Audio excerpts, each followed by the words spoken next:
हाँ जी, नमस्कार, जय हिंद, जय भारत। कैसे हैं आप सभी? पूरे भारत वर्ष में से आप कहीं से भी हो, लड़का हो या लड़की, ऑल ओवर इंडिया से योग्यता आपकी 10वीं और 12वीं अलग अलग तरीके से अलग अलग पोस्ट पे रखी गई है। बड़ी भर्ती, शानदार मौका पूरे देश के लड़के और लड़कियों के लिए, पूरे भारतवर्ष में से कहीं से भी हो।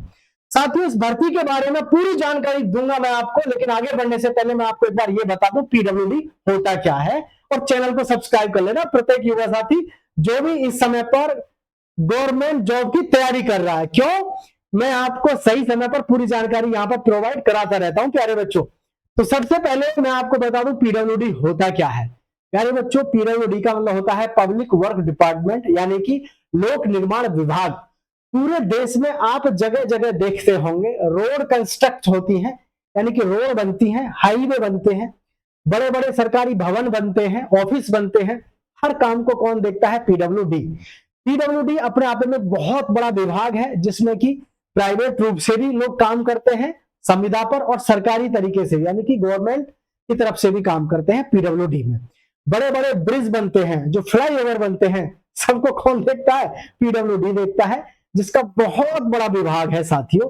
और इसमें बेहतरीन और शानदार भर्ती पर आपको भर्ती होने का मौका मिलता है साथियों। ठीक है, तो पूरी जानकारी इस वीडियो में मैं आपको देने वाला हूं। चैनल को सब्सक्राइब कर लेना, प्रत्येक लड़का या लड़की कोई भी जो भी इस वीडियो को देख रहा है। ठीक है, ध्यान से देखना लास्ट तक वीडियो को, और सिलेक्शन आपका 100% होगा अगर आप हमारे बताए गए मार्गदर्शन को फॉलो कर लेते हैं साथियों। वैसे भी मैं आपको बता दूं, बीएसएफ ट्रेडमैन में 1 महीने पहले से हमें शोर मचा रहा था, भर्ती आ रही है, फॉर्म ऑनलाइन शुरू हो गए। फूड सेफ्टी ऑफिसर में मैंने आपसे कहा था भर्ती शुरू होने वाली है, फॉर्म भर देना, फॉर्म शुरू हो गए। फिर आपको बता रहा हूं साथियों, सीआरपीएफ में बड़ी भर्ती आ रही है, दंगा मच जाएगा, इतनी बड़ी भर्ती आ रही है सीआरपीएफ में, ध्यान रखना। बाद में ये मत कहना कि बता नहीं, पता नहीं चला। ठीक है, चैनल को सब्सक्राइब कर लो, सही समय पर पूरी अपडेट आपको देता रहूंगा। ठीक है, पब्लिक वर्क डिपार्टमेंट जो है हमारा, यानी कि पूरे भारत वर्ष का ये सेंट्रल गवर्नमेंट का डिपार्टमेंट होता है, जिसमें आप कोई भी कहीं से भी फॉर्म भर सकता है, लड़का या लड़की, ऑल ओवर इंडिया से कोई भी फॉर्म भर सकता है, लड़का या लड़की। पीडब्ल्यूडी की जो भर्ती होती है, इसमें जो पद होते हैं साथियों, एमटीएस के होते हैं, क्लर्क के होते हैं, स्टेनो के होते हैं, सुपरवाइजर के होते हैं, ड्राइवर के होते हैं, और साथियों इसमें आपके वर्कर के भी होते हैं। किसके साथियों? वर्कर। वर्कर का मतलब जो कर्मी होते हैं, लेबरर होते हैं, जो कि मजदूर होते हैं, उनके भी इसमें पद निकलते हैं साथियों। ठीक है, अब देखिएगा ध्यान से, यहाँ पर योग्यता के विषय में मैं आपको बता दूं। योग्यता जो है साथियों 10वीं पास रहती है, और योग्यता कुछ पदों पर 12वीं पास रहती है। बहुत से बच्चों के दिमाग में ये बात भी हो सकती है कि सर ये सरकारी है या फिर कैसे। जो हम आपको भर्ती बताते हैं वो यहाँ पे हम सरकारी का बताते हैं। 60 साल की नौकरी हो, या फिर मतलब जो डिपार्टमेंट के हिसाब से जो उम्र सीमा रहती है, ये आपकी परमानेंट वाली भर्ती के बारे में मैं आपसे बात कर रहा हूँ। ठीक है, सरकारी नौकरी की बात कर रहा हूँ, दिमाग में कंफ्यूजन मत पालो। तो यहाँ पर जो आपका एमटीएस, क्लर्क, स्टेनो, सुपरवाइजर और ड्राइवर की भर्ती है, योग्यता आपकी 10वीं पास है और 12वीं पास। लेकिन एक बात ध्यान रखना है, कोई भी युवा साथी अगर जैसे ड्राइवर के पद पे फॉर्म अप्लाई करता है, तो आपके पास में 10वीं पास तो आप होने चाहिए, प्लस भाई आपके पास में डीएल होना चाहिए, मतलब ड्राइविंग लाइसेंस आपके पास में होना चाहिए। ये मैं पहले ही बता दे रहा हूँ, कभी बाद में कहो कि गुरुजी मैं तो तुम्हारे इंतजार में रह गया, इसमें तो डीएल भी मांगा गया है। ठीक है, तो किसी भी विभाग में आप भर्ती देख रहे हो, ड्राइवर की भर्ती अगर आप देख रहे हैं, तो ड्राइवर की भर्ती में डीएल का होना जरूरी है। अब जैसे यहाँ पे स्टेनो की बात करता हूं मैं आपके साथ में, स्टेनो। ठीक है, ध्यान से देखना, स्टेनो के लिए जो योग्यता है वो बिल्कुल डिफरेंट होती है। ठीक है, देखो इसमें स्टेनो के लिए मैं आपको बता दूं, स्टेनोग्राफर के लिए साथियों आपके पास में स्टेनो का ज्ञान होना चाहिए। जो स्टेनोग्राफी होती है, स्टेनोग्राफर जो होते हैं, जो ट्रेड टेस्ट मतलब स्किल टेस्ट आपका होगा किसमें? ट्रेड स्टेनोग्राफर के लिए। इसमें आपके जो शब्द है प्रति मिनट, वो जो एक मानक होता है वो आपको फॉलो करना पड़ेगा। रिटन क्वालिफाई करने के बाद में ध्यान रखना आपका ट्रेड टेस्ट होगा स्टेनो के लिए। स्टेनो की और क्लर्क की जो भर्ती है, इन पर इनका टाइपिंग टेस्ट होता है, यानी कि स्टेनो के लिए स्टेनोग्राफर का टेस्ट होगा, और क्लर्क और एमटीएस दोनों में साथियों आपका टाइपिंग टेस्ट होगा। क्या होगा बात साथियों? Typing test. वो इसलिए होगा, आज की डेट में कोई भी डिपार्टमेंट नहीं चाहता कि हम फ्रेशर्स को भर्ती करें। उनको पता है कि दुनिया भर का बाधा कहां पूरे देश में ऐसा है जो स्टेनोग्राफर में बहुत भयंकर लेवल की स्पीड लिए बैठा है, और बहुत भयंकर लेवल की टाइपिंग स्पीड लिए बैठा है। तो फिर किस लिए हम उनको ट्रेनिंग दें जब ट्रेंड बंदे मिल रहे हैं? तो इसलिए आपकी कुशलता कंप्यूटर पर और स्टेनोग्राफर पर जिस पर भी है उसके लिए आवेदन करना। आंख बंद करके मत कर देना। अगर आपको ना टाइपिंग आती है, ना स्टेनोग्राफर आता है, ना आपके पास ड्राइविंग लाइसेंस है, तो फिर आप सुपरवाइजर के लिए अप्लाई करो, एमटीएस के लिए अप्लाई करो। इसमें आपके वर्कर है और भी बहुत सारे हैं, जैसे कि सुपरवाइजर के साथ साथ में आपका असिस्टेंट होता है। कई सारी पोस्ट ऐसी हैं जो 12th से भी हैं, 10वीं से भी हैं, जिनमें आपको किसी प्रकार के कोई सर्टिफिकेट की जरूरत नहीं पड़ती है। ठीक है, लेकिन चैनल को प्रत्येक युवा साथी सब्सक्राइब कर लेना। यहाँ पर फीस की बात करूं साथियों, तो फीस आपकी 100 रुपीज रहती है जनरल, ओबीसी और ईडब्ल्यूएस से। ठीक है, इन तीनों से रहती है। बाकी जो हमारी ऑल कैटेगरीज हैं और फीमेल्स हैं, यानी कि फीमेल की बात करें या ऑल कैटेगरी की बात करें साथियों, उनके लिए फीस जो है वो कुछ भी नहीं होती है, उनसे कुछ भी फीस नहीं ली जाती है। ठीक है, वेतन की बात कर लेते हैं साथियों। तो वेतनमान आपको पता है, सरकारी नौकरी में आज की डेट में किसी भी सरकारी नौकरी में आप अप्लाई करते हैं तो 18,000 से या 21,000 से शुरुआत होती है, लगभग 56-57 हजार तक उसकी पेमेंट बनती है। ठीक है, और इवन ये भी है कि भाई अभी 8वां वेतन जैसे आयोग लागू होगा तो आप समझ सको 70,000 60,000 के आसपास पहुंचेगी।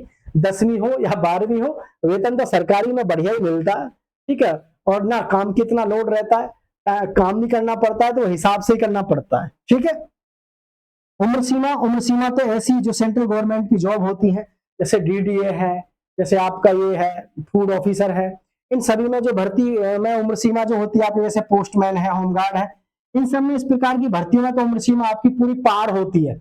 मतलब जिसमें दम है वो देख लो भर्ती, बुढ़ापे तक भी देख सको।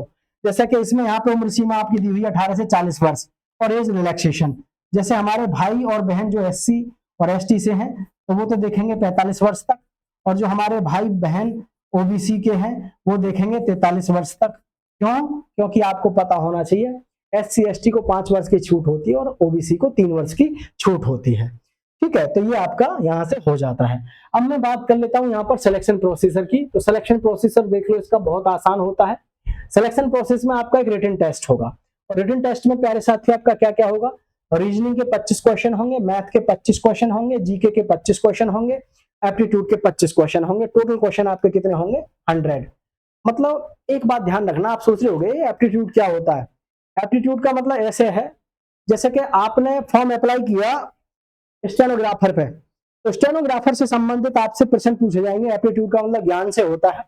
जिस भी ट्रेड में जिस भी पद पर आप अप्लाई करते हैं ना फॉर्म, उस ट्रेड से संबंधित आपसे उसमें क्वेश्चन पूछे जाते हैं। ये चेक किया जाता है कि आपको इसके विषय में कुछ जानकारी भी है या नहीं भी है। तो इसलिए जिस ट्रेड पे आप फॉर्म अप्लाई करना चाहते हैं, जैसे मान के चलो आप स्टेनोग्राफर बनना चाहते हैं तो स्टेनोग्राफर की आपको नॉलेज होनी चाहिए। क्लर्क बनना चाहते हैं तो क्लर्क का मतलब है फिर आपको कंप्यूटर से संबंधित ज्ञान होना चाहिए। कंप्यूटर के उसमें क्वेश्चन आपको देखने को मिलेंगे और क्लरिकल एप्टीट्यूड के क्वेश्चन आपको देखने को मिलेंगे। ठीक है, हालांकि जैसे ही ये फॉर्म आएगा तो हम इस पर जो है आपकी क्लरिकल एप्टीट्यूड की क्लास भी लगाएंगे ताकि आपको आसानी रहे सिलेक्शन लेने में। ठीक है, तो यहाँ पर 100 क्वेश्चन 100 नंबर के होंगे। उसके बाद में आपका होगा ट्रेड टेस्ट। ठीक है, ट्रेड टेस्ट मैं आपको पहले ही बता चुका हूं, आज की डेट में कोई भी ऐसी भर्ती जिसमें मतलब सामान्य रूप से कोई भी काम करने का अगर है कोई भी पद, तो उसमें ट्रेड टेस्ट होगा ही होगा। ये सेंट्रल गवर्नमेंट में देख लो, आप स्टेट गवर्नमेंट में, हर जगह ट्रेड टेस्ट आज की डेट में अनिवार्य कर दिया गया है। क्योंकि ये सरकार को भी पता है, हर डिपार्टमेंट को पता है कि ट्रेंड बंदे हमें एक से एक बेहतरीन मिल जाएंगे। मान के चलो आज की डेट में कुक की भर्ती करनी है, तो कुक के लिए जब ट्रेंड बंदे हैं हमारे देश में, तो फिर किस लिए उनको ट्रेनिंग देनी है? आपको खुद पता है एक से एक बंदा धुरंधर बैठा है जो वास्तव में कुकिंग शानदार है जिनकी। तो इसलिए आज की डेट में बढ़िया हो गया है सिस्टम। इसमें अगर मैं बात करूं आपके फॉर्म की, तो प्यारे साथी इसके फॉर्म भरे तो जाने थे जुलाई में, लेकिन जुलाई में इसके फॉर्म भरे नहीं गए। तो निश्चित है, यानी कि अब ये मान के चल सकते हैं जुलाई में फॉर्म नहीं भरेंगे, कोई बात नहीं, अगस्त और सितंबर में आपके फॉर्म भरे जाएंगे। इसमें आपके पास में जो डॉक्यूमेंट्स है, जो डॉक्यूमेंट्स लिस्ट है, मैं उसको आपको बता देता हूं, वो भी आपको तैयार रखनी है। तो ध्यान से देख लेना और सभी चैनल को सब्सक्राइब कर लेना। आपके पास में आपका आधार कार्ड जो है होना चाहिए, और भाई मोबाइल से लिंक होना चाहिए। ठीक है, मोबाइल से लिंक होना चाहिए ओटीपी के लिए। दूसरा आपके पास में है 10th या 12th दोनों के आपके पास में सर्टिफिकेट होने चाहिए। और फिर है आपके पास में साथियों कास्ट सर्टिफिकेट। कास्ट सर्टिफिकेट का आपका होने पास आपके पास में जरूरी है। और फिर है साथियों आपके पास में डोमिसाइल। डोमिसाइल का मतलब होता है भैया आपका मूल निवास। क्या होता है साथियों? मूल निवास। जो मूल निवास भी आपके पास में होना चाहिए। और फिर है आपके पास में passport size photo, passport size, एक second, passport size photo, passport size photo, passport photo आपके पास में होने चाहिए। पासपोर्ट साइज के फोटो कम से कम 5 फोटो या 4 फोटो आपके पास में होने चाहिए जब आप फॉर्म अप्लाई करेंगे। और जैसे ही इसके फॉर्म ऑनलाइन होंगे तो मैं आपके साथ में हाजिर होऊंगा। मैंने आपसे कहा था बीएसएफ में भर्ती आ रही है, ऑनलाइन फॉर्म शुरू हो गए। सीआईएसएफ ट्रेडमैन की कहा था फॉर्म ऑनलाइन भर के खत्म हो गया, अब उसके फिजिकल का इंतजार चल रहा है। मैं आपसे बार बार कह रहा हूँ सीआरपीएफ में बड़ी भर्ती आ रही है, पीडब्ल्यूडी में आ रही है, और साथियों आपकी कृषि विभाग में चल रही है, इस समय बिजली विभाग में चल रही है। जाकर के फॉर्म भरो, फिर बोलते हो आपके हमें पता ही नहीं चलता वैकेंसी कब आई, कब फॉर्म भर के चले गए। तो इसलिए चैनल को सब्सक्राइब करके रखो, जब भी कभी किसी भी प्रकार की कोई बेहतरीन इंफॉर्मेशन होती है कभी भी, मैं कभी नहीं चूकता, चाहे रात को 12 बजे ही क्यों ना वीडियो बना के देना पड़े। और हम अपडेट रहते हैं, चाहे तो एप्लीकेशंस के माध्यम से रहें या रोजगार समाचार पत्र से रहें। तो साथियों मैं इतना ही कहूंगा भाई, चैनल को सब्सक्राइब कर लो अगर आप सरकारी नौकरी की तैयारी कर रहे हैं तो। जय हिंद, जय Bharat, love you so much साथियों।